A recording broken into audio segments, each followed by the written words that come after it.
the blessing of pain, and nobler than to live the dispassionate existing of a person who has a cold heart and a short-sighted outlook. But Allah was averse to their being sent forth, so He made them lag behind, and it was said to them, sit you among those who sit at home.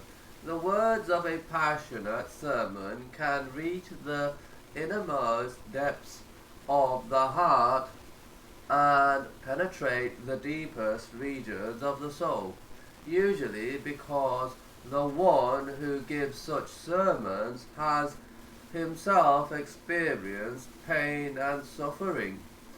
He knew what was in their hearts, and he sent down a sakina, calmness and tranquility upon them, and he rewarded them with a near victory. I have read many books of poetry, and a high percentage of them are passionless, without life or soul. This is because their authors never endured hardship, and because they were composed among surroundings of comfort. Hence, the works of such authors were called the blocks of eyes, like blocks of ice. I have read books filled with sermons that do not shake a hair on the body of the listener, and that lack an atom's weight of impact. The orator whose sermons were put to print is not speaking with feeling and sentiment, or in other words, pain and suffering. They say with their mouths that which is not in their hearts. If you wish to affect and influence others, whether it is with your speech, or with your poetry, or even with your actions, you must first feel the passion inside of you. You must be moved yourself by the meanings of what you are trying to convey. Then and then only you will come to realize that you have an influence upon others. But when we send down water rain on it, it is stirred to life. Steered to life, it swells and puts forth every lonely kind of growth. The blessing of knowledge. And Allah taught you that which you knew not, and ever great is the grace of Allah unto you. Grace of Allah unto you, O Muhammad. Ignorance kills one's conscience and soul. I admonish you lest you be one of the ignorant. Knowledge is a light that leads to wisdom. It is life for one's soul and fuel for one's character. Is he who was dead without faith by ignorance and disbelief, and we gave him life by knowledge and faith, and set for him a light of belief whereby he can walk amongst men. Like him who is in the darkness of disbelief, polytheism and hypocrisy, from which he can never come out. Happiness and high spiritedness come with enlightenment, because through knowledge one may fulfill his goals and discover what was previously hidden from him.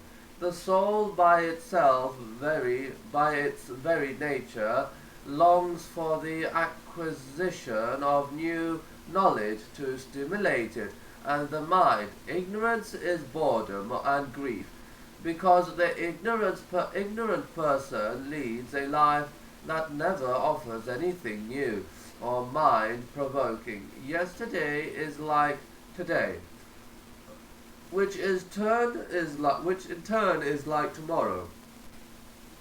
If you desire happiness, then seek out knowledge and enlightenment.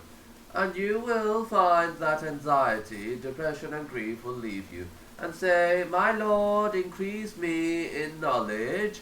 Read in the name of your Lord who has created all that exists. The Prophet, blessings and peace be upon him, said, If Allah wishes good for someone, he gives him an understanding of the religion. The art of happiness. Therefore, if someone is ignorant, let him not be proud of either his wealth or his status in society.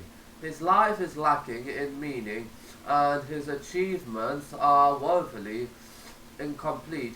Shall he then who knows that what has been revealed unto you, O Muhammad, from your Lord is the truth, be like him who is blind. The well-known commentator of the Quran said in verse form, The sleepless nights I spend in learning the sciences are more beloved to me than the company or caresses of the enchanting woman. My rapturous exhilaration when understanding a difficult concept is more delicious to me than the most exotic drink, more delightful to me than the sound of a woman's hand on the drum. Are my hands on my papers in order to remove dust, or he who tries to attain my level by wishful thinking? How much difference there is between the one who finds the pain of climbing to be too much and between the one who climbs and reaches the summit. Do I toil through the night while you sleep through it? Yet you hope to surpass me. How noble is enlightenment, and through it how happy is the soul.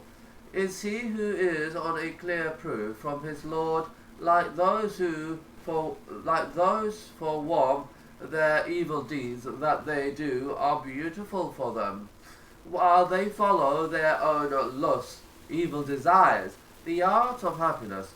Among the greatest of blessings is to have a calm, stable, and happy heart, for in happiness the mind is clear, enabling one to be a productive person. It has been said that happiness is an art that needs